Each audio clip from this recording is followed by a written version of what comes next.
Esther était une jeune juive orpheline vivant en Perse, étrangère dans un empire puissant et raffiné.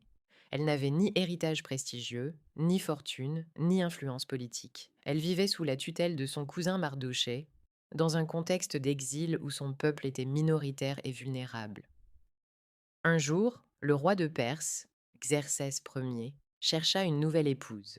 Un décret fut publié dans tout le royaume. Les plus belles jeunes filles seraient rassemblées au palais pour être présentées au roi. Dans les rues de Suse, l'agitation était palpable. Les familles nobles se préparaient, les filles des dignitaires furent parfumées, parées de bijoux d'or, habillées de soieries éclatantes. Les couloirs du palais résonnaient donc de rires confiants et de murmures ambitieux. Cette fois, la couronne sera pour une fille de sang noble, chuchotait-on. Au milieu de cette effervescence se tenait Esther. Elle portait des vêtements simples, parfois récupérés, ajustés tant bien que mal. Pas de coffre rempli de bijoux, pas de cortège familial influent. Certaines jeunes femmes la regardaient avec condescendance. Elle aussi se présente, murmura l'une, en réajustant son diadème. Elle n'a aucune chance, répondit une autre en étouffant un rire. Esther entendait. Elle ressentait les regards, les jugements silencieux, les comparaisons cruelles. Son cœur battait vite. Elle savait que humainement, elle n'était pas la favorite. Le soir, seule dans sa chambre, elle murmura une prière. Seigneur, je n'ai rien d'impressionnant à offrir. Si je dois trouver grâce, que ce soit par ta faveur et non par mon apparence. Le jour des présentations arriva. Les couloirs étaient illuminés de torches dorées. L'air était saturé d'encens et de parfums. Les gardes, immobiles, encadraient l'entrée de la salle royale. Chaque candidate passait devant le roi. Certaines s'avançaient avec assurance, d'autres avec calcul. Les robes scintillaient sous les chandeliers. Les bracelets tintaient à chaque pas. Le roi observait. Il écoutait. Il évaluait. Mais quelque chose manquait. Puis vint le tour d'Esther.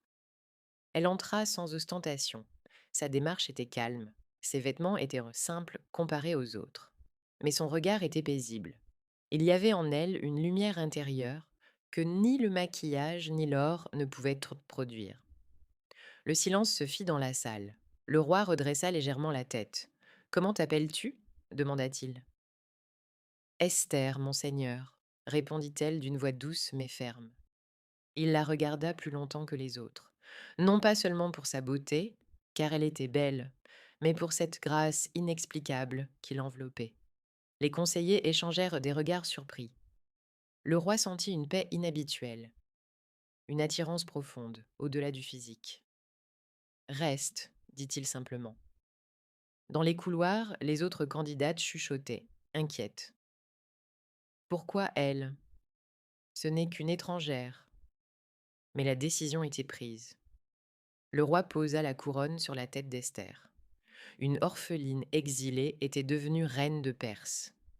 La faveur avait incliné le cœur du roi. Elle avait réduit au silence les moqueries. Elle avait renversé les pronostics.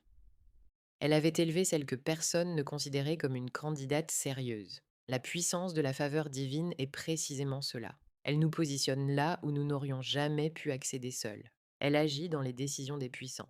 Elle transforme une salle de compétition en lieu de distinction.